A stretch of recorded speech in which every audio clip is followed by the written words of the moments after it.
Hello guys, ഇതാണ് ഞങ്ങൾ ഹോസ്പിറ്റലിലെ ആർഎംഒ, അതായത് ഞങ്ങളുടെ വീണ മേഡം. സത്യം പറയുകയാണെങ്കിൽ ഇപ്പോഴും കുട്ടിക്കളി മാറിയിട്ടില്ല. അതുകൊണ്ട് തന്നെ ഞങ്ങളൊക്കെ ഒരേ വൈബിലേക്ക് അങ്ങ് വിട്ടു. ഇന്നത്തെ ദിവസത്തിന്റെ പ്രത്യേകത എന്താണെന്ന് ചോദിച്ചാൽ മേഡം ഹോസ്പിറ്റലിൽ നിന്ന് പോവാണ്. അപ്പം ഞങ്ങൾക്ക് എല്ലാവർക്കും ട്രീറ്റ് ചെയ്യാനാണ് കേട്ടോ.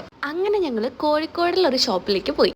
ഇതാണ് കബാബ് പ്ലാറ്റർ. ഇത് നിങ്ങൾക്കറിയെങ്കിലും ഞാനൊന്ന് ജസ്റ്റ് പറഞ്ഞതേ ഉള്ളൂ, കാരണം ഞാനിത് ആദ്യമായിട്ടാണ് കഴിക്കുന്നതും കാണുന്നതും. അതിൻ്റെ ഇടയിൽ ചെറുതായിട്ട് ഞാൻ കുറച്ച് ക്യൂട്ട്നെസ് ഒക്കെ വാരി വിതറുന്നുണ്ട്, അതൊന്നും കുഴപ്പമില്ല. ഇനി നമുക്ക് ഫുഡിനെ പറ്റി പറയാം. ഇതിനെപ്പറ്റി പറയുകയാണെങ്കിൽ എവിടെ നിന്ന് തുടങ്ങണം എവിടെ നിന്ന് അവസാനിപ്പിക്കണം എന്നൊന്നും അറിയാത്തൊരവസ്ഥയാണ് കേട്ടോ.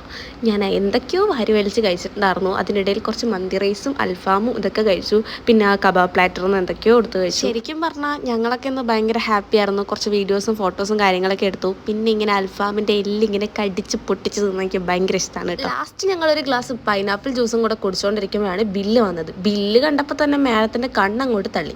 പാവം കുറച്ചു നേരം പിന്നെ ബില്ലിനെ നോക്കി എക്സ്പ്രഷൻ ഇട്ടോണ്ടിരുന്നു. ലാസ്റ്റ് ഒരു കുപ്പി വെള്ളം അങ്ങോട്ട് കുടിച്ചു. അങ്ങനെ പിന്നെ ഞങ്ങൾ ഫുഡൊക്കെ കഴിച്ച് നേരെ ഇറങ്ങി. അങ്ങനെ നമ്മൾ കുറച്ച് വീഡിയോസും ഫോട്ടോസൊക്കെ എടുത്തിട്ട് നേരെ പോയത് ഒന്ന് തണുത്തേക്കാന്ന് വിചാരിച്ച് കുറച്ച് ഐസ് കഴിക്കാൻ വേണ്ടിയിട്ടായിരുന്നു. പിന്നെ ഏതാ ഫ്ലേവർ എന്താണെന്ന് എന്നോട് ചോദിക്കരുത്. എനിക്ക് ആരൊക്കെയോ സെലക്ട് ചെയ്ത് തന്നു, അതൊക്കെ ഞാൻ കഴിക്കുന്നു. പിന്നെ ഞാനൊരു ഐസ് വാങ്ങി കൈ പിടിച്ചിട്ടുണ്ടെങ്കിലും എനിക്ക് മറ്റുള്ളവരുടെ കയ്യിലുള്ള ഐസ്ക്രീമിൻ്റെ ടേസ്റ്റും തോന്നും. അങ്ങനെ അതും കൂടെ കഴിച്ചു നോക്കി. ഇത് ഞങ്ങൾ മേഡം പോകുന്നത് കൊണ്ട് എക്സ്പ്രഷൻ ഇട്ട് കുറച്ച് വീഡിയോസ് ഒക്കെ എടുത്തിട്ടുണ്ടായിരുന്നു. ആ ഒരു ഷോട്ടാണ് കേട്ടോ. ശരിക്കും പറഞ്ഞാൽ നല്ല വിഷമമുണ്ടായിരുന്നു. മേഡം എല്ലാവരോടും ഭയങ്കര ഫ്രണ്ട്ലി ടോക്ക് ആയതുകൊണ്ട് തന്നെ കുറച്ച് ദിവസം മാത്രമേ വന്നുള്ളൂ മേഡത്തിനോട് മിങ്കിളാൻ വേണ്ടിയിട്ട്. മാത്രമല്ല ഞങ്ങൾക്ക് എല്ലാവർക്കും ഭയങ്കര ഇഷ്ടമായിരുന്നു മേഡത്തിന്. അപ്പോൾ ഇന്നത്തെ എൻ്റെ ഒരു വീഡിയോ ഇത്രയേ ഉള്ളൂ. ബൈ.